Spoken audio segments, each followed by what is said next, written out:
Hello बच्चों, let's read the question. Question says find the value of integration dx upon e raised to x plus 1 whole square.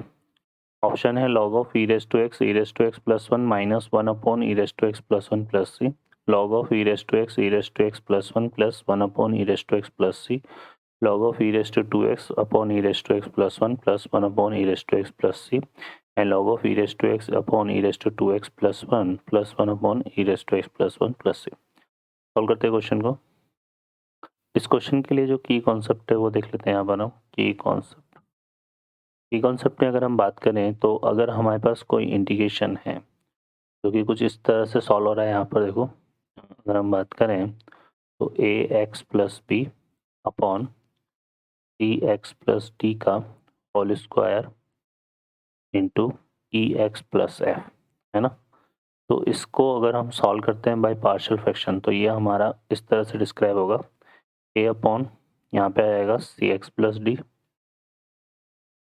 Plus ये आ जाएगा B upon सी x plus D का whole square and फिर सी upon ई x plus F आएगा, ई x plus F. ठीक है, तो ये हमारे पास यहाँ पर सॉल्व करने का तरीका है. सॉल्व करते हैं क्वेश्चन को. अब इस क्वेश्चन में देखिए, यहाँ पर इंटीग्रेशन हमें दिया हुआ है d x upon e raise to x plus 1 का होल स्क्वायर. प्रॉब्लम को सॉल्व करने के लिए हम इसको पहले आई के इक्वल कंसिडर कर लेते हैं और यहाँ पर पुट करते हैं. क्या पुट करेंगे? ई रेस टू एक्स को हमने पुट करना है टी. ठीक है, यह आ जाएगा हमारा, या हम ई रेस टू एक्स प्लस 1 को टी पुट करते हैं तो डिफ्रेंशिएशन करेंगे तो E raise to X D x equal to कितना बनेगा? डी टी, क्योंकि 1 का तो 0 हो जाएगा. ठीक है, तो यहाँ पर अब ई रेस टू, तो यहाँ पर डी एक्स इक्वल टू कितना आएगा? D t upon e raise to x, और ई रेस टू एक्स की वैल्यू यहाँ से निकालेंगे तो टी माइनस 1, तो ये डी एक्स इक्वल टू हमारा basically d t upon t minus 1 बन जाएगा. ठीक है, तो ये हम यूज़ करते हैं यहाँ पे. तो यहाँ से देखो आई इक्वल टू कितना आ जाएगा? इंटीग्रेशन डी एक्स को हम पुट करते हैं D t upon t minus 1, और ये कितना हो जाएगा? टी स्क्वायर, है ना. तो यहाँ से आ जाएगा इंटू टी स्क्वायर. अब इसको बाई पार्शियल फ्रैक्शन सॉल्व करेंगे 1 upon t minus 1 into T square को. ठीक है, तो ये हमारा क्या बनेगा? ये बन जाएगा कुछ इस तरह से a by t plus b by t square and c by t minus 1. अब इसको सिंप्लीफाई करेंगे तो यहाँ से 1 इक्वल टू आ जाएगा a इंटू, हमारे पास देखो क्या बनेगा, a इंटू टी माइनस 1 आएगा प्लस b इंटू हमारे पास टी माइनस 1 आ जाएगा और c इंटू हमारे पास टी स्क्वायर आ जाएगा. ठीक है, हमने एलसीएम ले लिया यहाँ पे. टी इंटू टी आ जाएगा, T square into T minus 1 LCM आएगा, एलसीएम से एलसीएम कैंसिल हो जाएगा और सॉल्व करने पर ही आ जाएगा. अब इस प्रॉब्लम को सॉल्व करने के लिए सबसे पहले हम क्या करते हैं? पुट कर देते हैं.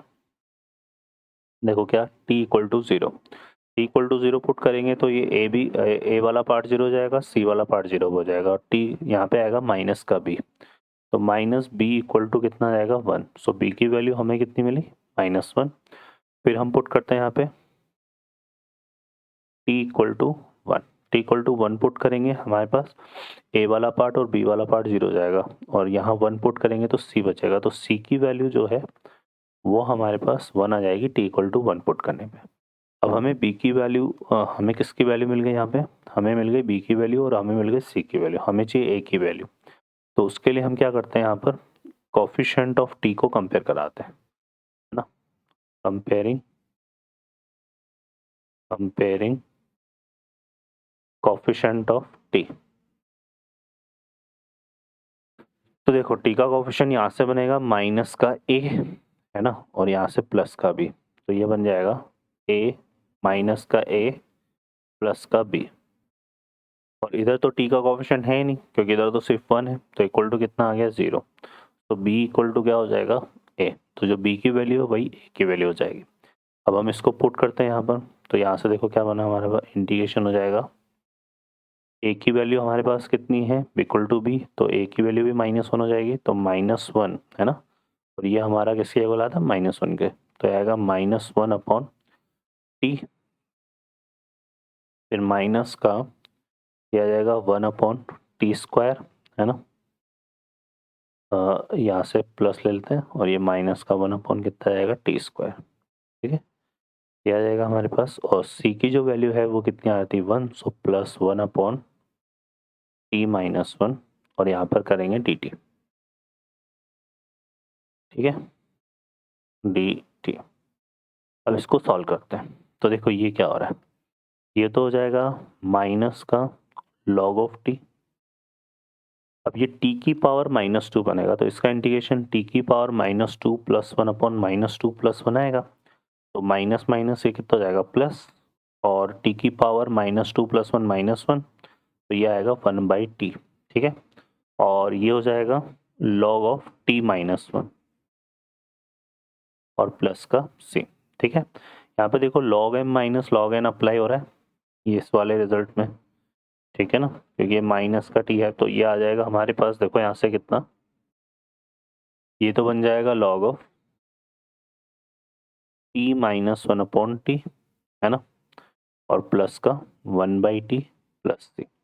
अब हम क्या करते हैं, यहाँ पे t की वैल्यू पुट करते हैं, t = हमने क्या लिया था e⁻x-1, है ना, मतलब t-1 को हमें e⁻x से रिप्लेस करना है और t को हमें e⁻x+1 से रिप्लेस करना है, तो ये हमारा क्या बनेगा log ऑफ, ये तो आ जाएगा e⁻x और t की जगह आएगा e⁻x+1 और +1/, यहाँ पे t की जगह e⁻x+1 एंड प्लस c, तो ये इसका आंसर आ रहा है। तो log ऑफ हमारे पास आ रहा है e⁻x/e⁻x+1 + 1/e⁻x+1 + c, ये आ रहा है। तो ऑप्शन यहाँ पर बी हमारा जो है मैच कर रहा है, option B is the correct answer. I hope you understand well, best of luck, thank you.